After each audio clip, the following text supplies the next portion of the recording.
Présent à Brazzaville pour la participation de la deuxième édition du Forum économique, touristique et culturel Congo-Côte d'Ivoire, le Centre national de recherche agronomique de la Côte d'Ivoire a tenu une séance d'échange avec quelques acteurs agricoles congolais le 7 novembre dernier à Brazzaville.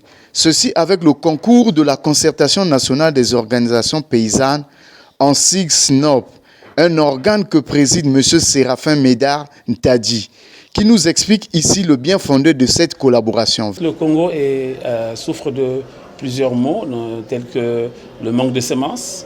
Et nous pensons que déjà, en termes de manque de semences, nous devons collaborer avec la Côte d'Ivoire pour essayer de voir comment la semence peut être disponible au niveau des producteurs agricoles.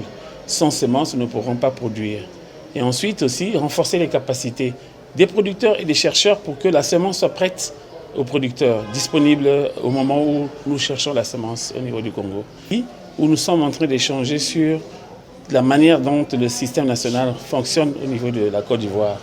Nous savons que nous travaillons déjà avec le système national au niveau du Congo, mais leur expérience va nous inspirer vers une nouvelle vision même du système national de recherche agronomique. Ces échanges ont été principalement animés par le docteur Louise Akamvu, directrice de la coopération, de l'appui au développement du CNRA de la Côte d'Ivoire, qui nous parle des missions de sa structure et l'intérêt de cette collaboration. Donc il s'agit de la sécurité alimentaire.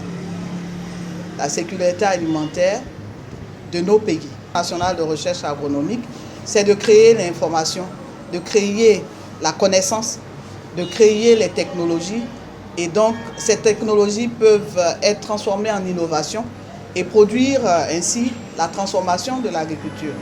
Je crois que la NADER, notre structure d'accompagnement de la vulgarisation, est ici pour aider à la vulgarisation de certaines de nos variétés créées justement au CNRA, qui produisent près de 25 à 30 tonnes à l'hectare, comparé aux variétés traditionnelles. Donc je suis ici pour partager les connaissances, ce qu'on sait faire, ce que le CNRA sait faire à la fêtière, avec la fêtière, pour voir un peu quel type de partenariat nous allons avoir et surtout par quelle technologie on commence. On peut transférer des technologies, mais nous aussi, nous sommes là pour connaître un peu mieux le Congo et partager avec vous ce que vous savez faire également. C'est du donnant-donnant. Le SNOP a aussi besoin de l'expertise de cette structure qui fait ses preuves en Côte d'Ivoire en ce qui concerne la production de différents produits agricoles vivriers. Donc ces échanges ont permis donc aux producteurs qui sont là présents de comprendre comment fonctionne le système au niveau de la Côte d'Ivoire et comment coopérer pour les prochaines années. Et le CNRA a des alevins de différentes souches qu'on peut partager à travers des protocoles d'accord de partenariat. Bien sûr, il ne suffit pas d'alevin, il faut aussi les bonnes techniques de production, il faut avoir des étangs, il faut avoir des aliments, et les aliments présentent le facteur majeur, le stress majeur, la contrainte majeure, c'est l'aliment, parce que l'aliment est importé.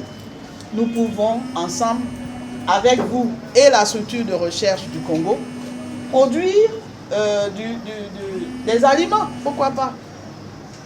Créé en 1998, le CNRA est le résultat de la dissolution de plusieurs autres instituts de recherche et agronomes. Pour celui-ci, en vue d'accroître les performances dans ce domaine,